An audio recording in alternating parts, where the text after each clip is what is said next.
আজকে তো তালা খোলাই হবে না, চাবি দাও আর খুলবো না। লেট করেছো কেন আমাকে কমেন্ট করো, আমার গেটটা কি খোলা উচিত? মা তরকারি করেছে ঝিঙে দিয়ে, মাছ দিয়ে, আলু ভাজা করেছে। আমি তো কম কম বানিয়েছি, আমি কি করে পাঠাবো? বাবা এসেছিল ডানকুনিতে একটা। সংসারে যে কত রকমের অঘটন ঘটে আর কি বলবো, পুরো ভিডিওটা দেখতে থাকো, সারাদিনের খুঁটিনাটি সবটুকুই তোমাদের জন্য শেয়ার করলাম।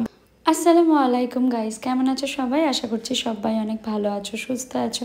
আলহামদুলিল্লাহ আমরাও ভালো আছি, সুস্থ আছি। ফ্রিজ থেকে বার করে নিলাম মাছের ডিম আর মাছের মাথাটা। দেখো না, ওটা ভুল করে রমজান ডিপ ফ্রিজে রেখে দিয়েছিল, এখন বার করতে গিয়ে দেখছি পুরো বরফ হয়ে গেছে, শক্ত ইটের মতো হয়ে গেছে। ওটাকে এখন কি করে নর্মাল করব সেটাই ভেবে পাচ্ছি না। প্রথমে একটা বাটিতে কিছুটা জল নিয়ে বসিয়ে দিলাম, জানি না এই টাইমের মধ্যে কতটা কি হবে। বেলা করে করলে তো কোনো অসুবিধাই ছিল না, কিন্তু যেহেতু তাড়াতাড়ি করে দিতে হবে, রমজান অফিস যাবে, সেই জন্য একটু টেনশান। এখানে একটু কুসুম জল বসিয়ে দিলাম, দেখা যাক কী করে কী ম্যানেজ করতে পারি। এরপর আমি আজকে বানাবো হচ্ছে মাছের মাথা দিয়ে মুগ ডাল, সেই জন্যই কালকে বাজার থেকে মাছের মাথাটা নিয়ে এসেছিলাম। মুগ ডালটা একদিনও রান্না করা হয়নি, আজকে প্রথম আমি মুগ ডাল রান্না করব।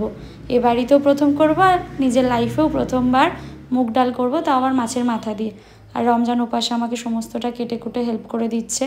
ও পেঁয়াজ আর লঙ্কাগুলো ধুয়ে নিয়ে চলে এলো, এবার একটু একটু করেও কাটাকুটিটা করে দিচ্ছে। ওই দিকটায় আমার তাকাতে হয় না বলে একটু সুবিধা হয়। আর এইদিকে আমি প্রথমে ডালটা ভেজে নিলাম, এরপর একটু সিদ্ধ করে নিচ্ছি। ভরসা এটুকুই যে যাই বানাই না কেন রমজান ঠিক খাবে আর আমাকে অনেক অ্যাপ্রিসিয়েটও করবে, হ্যাঁ যে ভালো হবে বা ভালো হচ্ছে। কখনো মুখের ওপর বলবে না যে না ভালো হয়নি বা খাওয়া যাচ্ছে না। আর সত্যি কথা বলতে কি, খাওয়া যাচ্ছে না এরকম রান্না আমরা কেউই হয়তো করি না, একটু এদিক ওদিক হয়েই যায়, সবার সবসময় পারফেক্ট হয় না, কিন্তু সেটা খাওয়াই যায়। এরপর আমি ভাত বসিয়ে দিলাম, আর ওর আজকে ভাত বসাচ্ছি, সাথে আমারও। অন্যান্য দিন ও বাড়ি যাই, কিন্তু আজকে আর ও বাড়ি যাবো না, তাই আমার সমানও ভাত বসিয়ে দিলাম। এখানে আমরা দুজন মিলে প্রায় যুদ্ধ করছি বলতে পারো, মাছের ডিম থেকে মাছের মাথাটাকে আলাদা করার জন্য।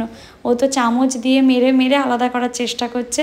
যাই হোক, ফাইনালি আমাকে মাছের মাথাটা আলাদা করে দিয়েছে, যেটা এখন আমি ভেজে নিচ্ছি নুন হলুদ মাখিয়ে।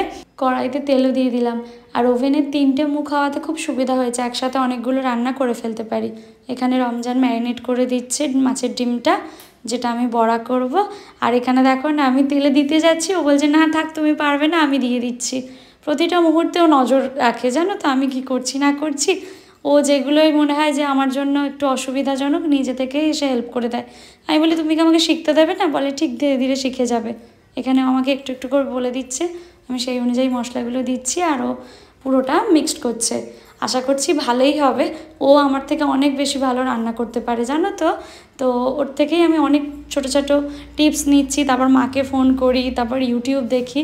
আসলে ধীরে ধীরে আমিও ওদের মতোই পারফেক্ট বা ভালো আরও বেটার রাঁধুনি হয়ে যাবো। পারফেক্ট বলে তো কিছু হয় না, ভুল ঠিক নিয়েই আমাদের লাইফ। এখানে দেখো না, নতুন কড়াই আজকে প্রথম আমরা ইউজ করব, তাই স্টিকারটাও তুলে দিচ্ছে। তোমরাই সবাই সাজেস্ট করেছো যে একটু গরম করে নিলে স্টিকার আপনা আপনি উঠে আসে, তো সেই অনুযায়ী আমরা একটু গরম করে নিলাম, স্টিকারটা উঠে এসছে। আর এখানে ফার্স্ট একটা বড়া রমজান ভাজলো, যেটা মাছের মাথার পাশেও দিয়ে দিয়েছিল, তাই খেয়ে দেখলাম খুব সুন্দর হয়েছে জানো তো। আর শেষে একটুখানি কি করব বলো তো, টমেটো সস দিয়ে দেবো। ওই টমেটো সসটা কোথাও গিয়ে একটু মিস করছি, তো সেটুকুই দিয়ে দেবো। এখানে এবার আমি ডালটা রান্না করতে বসিয়ে দিলাম, ও এখানে আদা রসুন কুচি করে দিচ্ছে। এবার ব্রেকফাস্টের জন্য তো কিছু বানাতে হবে, সবচেয়ে বেস্ট অপশান আমাদের জন্য হচ্ছে ব্রেড আর বাটার, যেটা খেতেও খুব ভালো লাগে আর অনেক তাড়াতাড়ি হয়ে যায়। এই ব্রেডটা জানো কোনো ময়দা ইউজ করা হয় না এই ব্রেডটা বানাতে, লেখা তো থাকে, জানি না এরপর বাকিটা। তো আর খেতেও ভালো ব্রেডটা। প্রত্যেক দিনের ব্রেকফাস্টে আমাদের মোটামুটি ওই ব্রেড অমলেট বা ব্রেড বাটার এগুলোই চলছে। ও যেহেতু লাঞ্চে ভাত খায়, সেই জন্য ভাতের সাথে 2-3টা আইটেম বানাতে গিয়ে অনেকটা টাইম চলে যায়, তাই ব্রেকফাস্টের দিকে এতটা ধ্যান দিতে পারি না। তবু দুজন মিলে করি, টুকটুক করে হয়ে যায়। এরপর ওর আজকে আবার কাজও আছে, ও কাজে বসবে আমাকে কাটাকুটিটা করে দিয়ে।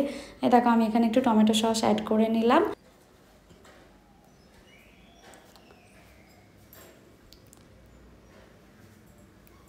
চলো এবারে আমি মাছের ডিমের বড়াগুলো ভেজে নিই। এইটা না এর আগেও আমি অনেকবার ভেজেছি ও বাড়িতে, মাকে বলতাম মা দাও আমি ভাজছি, তো এইটা আমি বহুবার ভেজেছি, আমার অভ্যেস রয়েছে। তারপরও রমজান পিছন থেকে বলছে সাবধানে সাবধানে। আর বাবা আমাকে এই যে শিখিয়ে দিয়েছে চামচে করে দেওয়া, এটা অনেক হেল্পফুল জানো তো।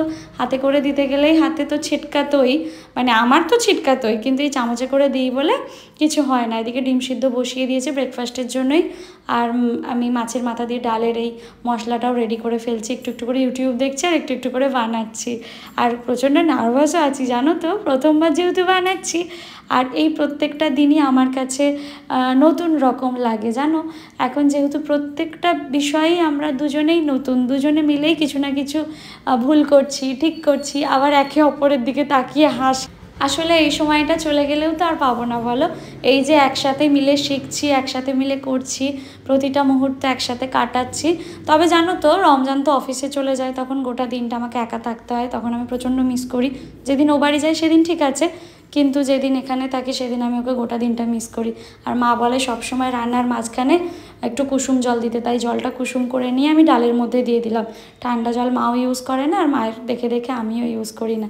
এখানে মাছের ডিমের বড়াগুলো তুলে নিচ্ছে, আর এইদিকে আমার ডালটা অলমোস্ট হয়েই এসছে, ভাতও হয়ে গেছে। আর কি করব বুঝতে পারছি না, এইগুলোই আজকে থাক বলো। ভাত, ডাল, মাছের ডিমের বড়া, আর দেখা যাক। এখানে দেখো না, নুন পড়ে গেছে আমার হাত থেকে, কি বলবো বলো, একটুখানি হাতটা ওদিকটা করতে গেছি, নুনটা পড়ে গেছে। আর ও তাড়াতাড়ি করে এসে নুনটা তুলে দিচ্ছে। এখন আমি একটু ডালটা টেস্ট করাবো, জানি না কেমন হয়েছে, দেখা যাক।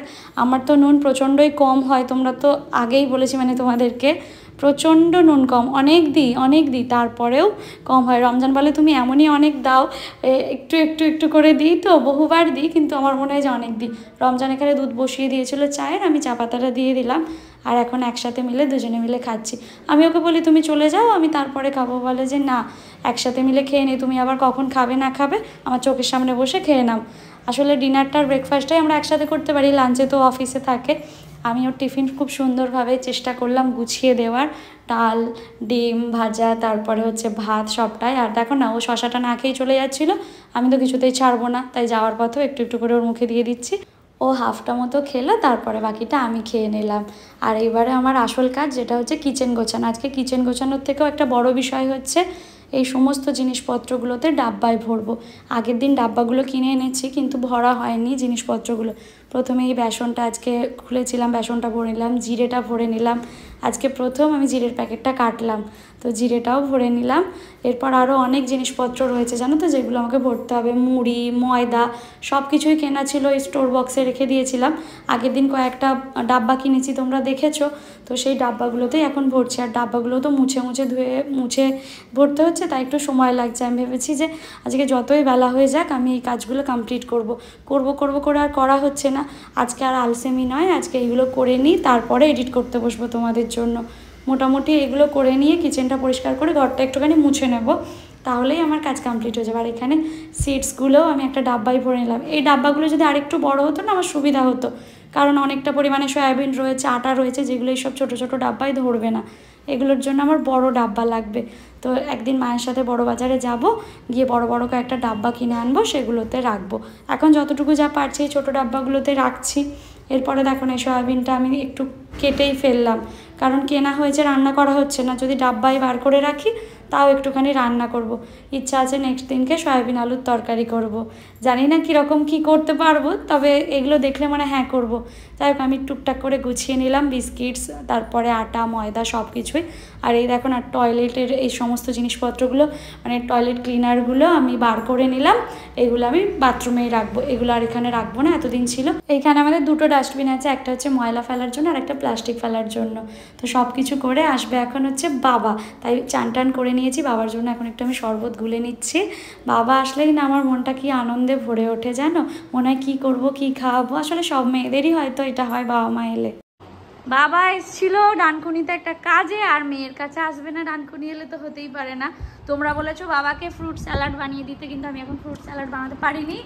তো বাবার জন্য ব্লুবেরি আর মায়ের জন্য অর্ডার করেছি না, তো এগুলো তো সুগারের জন্য খুব ভালো, সবাই জানো। আর লেবু জল করে দিয়েছি। বলো কি, বলো বক্তব্য কি, হাসছো কেন?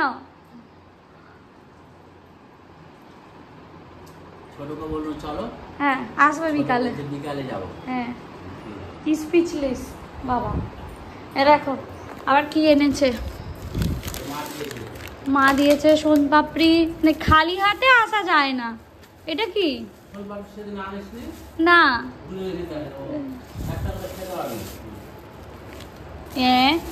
ফলও এনেছো কেন? তুমি জানো এখানে অর্ডার করলে 5 মিনিটে দিয়ে যায়, তোমার বাড়িতে দিয়ে যায়, আমার বাড়িতে দিয়ে যায়। এটা মানে কিছু একটা তরকারি পাঠিয়েছে মা, দুপুরবেলা এসছে মানে। ও বাবা, হ্যাঁ ঠিকই তো বলেছে, তোমার মেয়ের ঘরে সব আছে। মা তরকারি করেছে, ঝিঙে দিয়ে মাছ দিয়ে আলু ভাজা করেছে, সেটাও পাঠিয়েছে। আমি এত কিছু বানিয়েছি সেটা নয়, মাকে আবার এটা পাঠাতেই হবে। কিন্তু আমি তো কম কম বানিয়েছি, আমি কি করে পাঠাবো? এটা আবার কি? সবেদা। সবেদা খেতে ভালোবাসি বলে বাবা সবসময় সবেদা আনতো। এখন রেখে দিবি, ওটা শক্ত, এটা একটু পাকবে। তাহলে ফ্রিজে রাখবো না, বাইরে রাখবো। এই হচ্ছে আমার লাঞ্চ। ব্রেকফাস্টের ডিমটা রয়ে গিয়েছিল, সেটা খাওয়া হয়নি। মাছের মাথা দিয়ে ডাল, মায়ের পাঠানো তরকারি, মাছ, মাছের ডিমের বড়া। লাঞ্চ হয়ে গেছে, এবারে বসে করব হচ্ছে এডিট। সারাটা দিন পর এখন একটু এডিট করার সময় পেলাম। এখন বাজে ওই 1:30 নাগাদ। খাওয়া দাওয়া হয়ে গেল। রমজান এবার এক্ষুনি ফোন করবে, এডিট করতে বসবো, তো ওর সাথে আধ ঘন্টা বকবক করবো। মোটামুটি 2টো অবধি ওর লাঞ্চ টাইম থাকে। আর হচ্ছে কি, বাবা বাড়ি চলে গেল। আসলে যখন ওরা আসে অনেক ভালো লাগে, আর যখন চলে যায় মনটা অনেকটা খারাপ হয়ে যায়। তবে বিকালে মা আর বোন আসতে পারে, এবার জানি না, সিঁড়ি দিয়ে অনেকটা উঠতে হয়, এখন লিফট আমাদের চালু হয়নি, তো সেই জন্যে মায়ের আসতে একটু প্রবলেম। আমি বলে আমি হাঁপিয়ে যাই, ভালো লাগে না অতটা উঁচুতে উঠতে হয়, তাদের লিফটটা করতে বল, তাহলে আমি যাব। দেখতে দেখতে সারাটা দিন কেটে গেল, পথে আছি রমজানের। আর আজকে বোন আসতে পারেনি, কারণ স্কুটিটা নিয়ে বাবা চলে গিয়েছিল, আর বলছিল টোটো করে আসবে। আমি বললাম যে থাক তাহলে। তো আমার খুব খিদে পাচ্ছিল এখন এডিট করতে করতে। চানাচুরটা নিয়ে এসছে, এখন বসে খাচ্ছি। ফাইনালি অপেক্ষার অবসান হতে চলেছে, মিস্টার খান এসেছে। দাঁড়াও যাই, গেটটা খুলি। আসো, আজকে তোমার হচ্ছে, শুধু একবার আসো, শুধু একবার আসো সাহস থাকলে। ও আচ্ছা, ঘুষ দেওয়ার। আজকে তো তালা খোলাই হবে না, চাবি দাও আর খুলবো না। লেট করেছো কেন? 5 মিনিট। হ্যাঁ, হাতে আবার অত কিছু কি? গাইস তোমরাই আমাকে কমেন্ট করো, আমার গেটটা কি খোলা উচিত নাকি ওকে বাইরে আজকে সারা রাত দাঁড় করিয়ে রাখা উচিত? তোমাকে সবাই বকবে, কিন্তু আমি সারাদিন কাজ করে ফিরেছি, তোকে দাঁড় করিয়ে রাখা বলতে পানি। আচ্ছা দাঁড়াও, তুমি যদি অফিসে 5 মিনিট দেরিতে যাও তাহলে কি করে? এক্সট্রা 5 মিনিট ভরে আসতে হয় শেষের দিকে। গেটটা তো বন্ধ রাখি না, খুলে দেয় তাড়াতাড়ি। বাড়ির দরজা আলাদা। গাইস তোমরা আমাকে সাজেস্ট করো তো, ঢুকতে দেবো? বললে গামছা হাতে থাকতে, গামছা, ঠান্ডা জল সবকিছু রেডি রাখবে, সেই জায়গায়। তোমার জন্য গোটা দিনটা অপেক্ষা করে বসে আছি। এটা কজন পায়? দাও, আগে ঘুষ দিল, এবারে লক খুলবো। তুমি ভাবছো আমি ভুলে যাবো? আমি কোনো কিছু ভুলি না। রমজানকে আমি ঢুকতেও দিয়েছি, এবার গ্লুকন-ডি গুলেও খাওয়াবো, ঠিক আছে? শান্তি। একদম পরের দিন থেকে যেন লেট না হয়, ঠিক আছে? হ্যাঁ, আসল শান্তি কোনটা, আমি না ওইটা? কাটটানে তুমি তাড়াতাড়ি এলে। ঠিক আছে, এবার আমার দিকে তাকিয়ে থাকো। এবার আমার দিকে তাকিয়ে থাকো 10 মিনিট। দুটো চোখ দুদিকে করে যাবে না। খেলা লাগো, আমার সঙ্গে খেলা লাগো। এটা কি বলো তো? আমার লাইফটা নিয়ে খেলে হয়নি, অন্যের খেলা দেখতে হবে। দাঁড়াও, আমি না বড় স্ক্রিনে বড় আমার কম্পিউটার। ওই ওই ওই, এখান থেকে দেখতে দেখতে আবার বলছে কম্পিউটারে চালাবে। গাইস কি কিছু ম্যাচ চলে সারা বছরে। হ্যাঁ ঠিক আছে, সব ম্যাচ দেখি না। ঠিক আছে, একটা কথা শেয়ার করি তোমাদের সাথে। আমাদের সম্পর্কের শুরুর দিকে, হ্যাঁ মানে বন্ধুত্বের যখন শুরু, তখন হয় না একে অপরের ভালো লাগাগুলোকে প্রায়োরিটি বেশি বেশি দেওয়া। রমজান এত খেলার কথা বলতো, এত খেলতে ভালোবাসতো বা দেখতে ভালোবাসতো, তখন আমিও ওর জন্য খেলা দেখতে শুরু করেছিলাম। ওকে ও বলবে, তাহলে আমিও একটা মানে যাতে গল্পটা আমাদের বাড়ে, যাতে আমিও বলতে পারি আজকে এটা এটা হলো। তো ওই 1-2 বার খেলা দেখেছি, মজা পাইনি, মানে ভালো লেগেছিল তখন, কোথাও গিয়ে ইন্টারেস্ট হারিয়ে গেছে। এখন যা দেখছি ওর সাথে দেখে দেখে হয়তো আবার আমাকে ইন্টারেস্টটা জাগাতে হবে, কিছু করার নেই। কোনো একটা জিনিস ওরও থাক তাই না? একটা সম্পর্ক তবেই তো সুন্দর হবে। এখন আমি ওকে যা খুশি বলে দিও, হ্যাঁ করে যাবে কিন্তু। আর দেখো আমি এই সময়টা একটু এডিট করতে পারি মনের মতো করে, সারাটা দিন কাজের পরে সময়টা কাটাই, নিজেদের একটু একটু টাইম থাকা উচিত। যাও, আমাকে ছাড়িয়ে যেতে পারছো না? না দেখে যাও। বলো হ্যাঁ কাঁদে, আমি উঠবো না। বিরাট কোহলি আর কত বছর খেলবে? বিরাট কোহলি তার স্ত্রীকে কতটা রেসপেক্ট করে তুমি জানো? তুমি করো না? ওই একবার আমাদের ভালোবাসার মানুষগুলোর দিকে তাকাও। আরে আমি তো তাকে কথা বলতে আমার একটা লাগে এখনো পর্যন্ত, এত বছর পরে। লজ্জা লাগে না, কেমন আমি ঠিক আর যখন রাস্তায় বেরোই সবাই বলে রোশনারা দিদি, রমজান দাদা, তখন কেমন লাগে? ওর দিকে ভালো লাগে। ভালো লাগে? আলহামদুলিল্লাহ। সবাই অনেকে ভাবে ভালোবাসা দাও, দোয়া করো। বলো কি বলছো? যেহেতু আমার কাজটা মানে সবার মাঝখানে থেকে না, নিজের মতো করে অনেক চুপচাপ, সেই জন্য আমি হয়তো কথা বলতে গিয়ে একটু। ঠিক আছে, তুমি এমন ভাবেই অনেক ভালো। প্রবলেম হয়। হ্যাঁ দেখো, তুমি জীবনে যে সাপোর্টটা আমাকে দিয়ে যাচ্ছ সবচেয়ে দামি এটা, তাই না গাইস? বলো। আমার কাজের জায়গায় বহুত বহুত আমি ওদের অফিসে গিয়েছিলাম না সেই এতে, বলো সরস্বতী পুজোয় সবারই এত এত কমেন্ট রমজানকে নিয়ে, রমজান এটা করে, রমজান এটা বকে, রমজান ওটা বকে। হ্যাঁ সবচেয়ে বেশি বকে রমজান, আর তোমাদের সামনে এলেই ব্যাস হয়ে যায় ওরা। হ্যাঁ কিছু মানুষ মিশতে মিশতে হয়ে যায় যাদের সাথে প্রচুর বকা যায়। হ্যাঁ তো যাই হোক, আমাদের সংসার জীবনের ভিডিও তোমাদের অনেক ভালো লাগছে। ফ্রেশ হয়নি? হ্যাঁ ফ্রেশ হই না, আমরা একটা কন্টেন্ট শুট করবো একটা রিলসের জন্য। তো এখন কিছুক্ষণের জন্য ব্রেক রাখো 5 মিনিট। আজকে রাতের ডিনারে আজ হচ্ছে আমাদের বিরিয়ানি। বলো, দুজনে মিলে এখন ডিনার করব। তারপরে এই যে খেলা চালিয়ে দিয়েছে ল্যাপটপে, ও একটু খেলা দেখবে, আমি আমার মতো করে একটু ফোন দেখবো বা বাড়িতে কল করে একটু গল্প করব, তাই তো? এডিট করবে? হ্যাঁ সেটাই আসল, আমি এডিটই মেনলি করি জানো তো। তো চলো আমরা এখন বিরিয়ানিটা খেয়ে নিই। কি ভাবছো গালে হাত দিয়ে? তখনই আমার খাওয়া হয়ে গেছে, আর আমার 1 ঘন্টা হয়ে গেছে এখনো খাওয়া হয়নি। হ্যাঁ ভুলে গেছিলাম, বোনের সাথে বকবক করতে করতে ভুলে গেছিলাম। মা বোন সবাই ছিল, মার্চ কলে কথা বলছিলাম। ওইখানে বসে কাজ করছে, কি কাজ করে তোমরা সবাই জিজ্ঞাসা করছে, আমি পরে জানাবো। বলো, অনেকে জানে কিন্তু অনেকেই জানে না, যারা জানে না তাদেরকে আমি কদিন পরে জানাবো, তাই তো? একটু ওয়েট করো। ওই দেখো কাজ করতে করতে আবার একটু আইসক্রিম খেতে মন হয়েছে, আইসক্রিম তুলে খাচ্ছে, আমি এখান থেকে দেখতে পাচ্ছি।